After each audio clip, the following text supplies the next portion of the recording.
Mainit-init na chismis, detalye kung mag-on na ba ang Don Bell. May pakaramdam kasi si Tita Kay na mag-on na ang kanyang anak na si Bell at si Donnie. Ang basehan niya, bukod sa body language ng dalawa ay naglakas loob na si Bell na ipakilala sa kanya ito. Okay naman daw si Donnie para kay Tita. Mabait nga raw ito, mapagmahal sa pamilya at magalang at ramdam din niya na seryoso ito sa kanyang anak. Sa aspetong ito, consistent talaga ang magaling na yang aktor.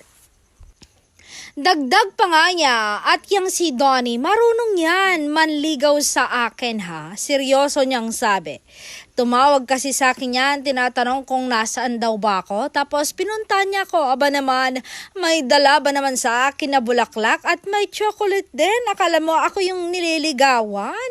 Aba sabi ko sa sarili ko, marunong ang batang ito ha, kwento ni Tita Kay. Alam nga raw ni Donnie kung paano palambutin ang puso't damdamin ng mga magulang ng kanyang minamahal.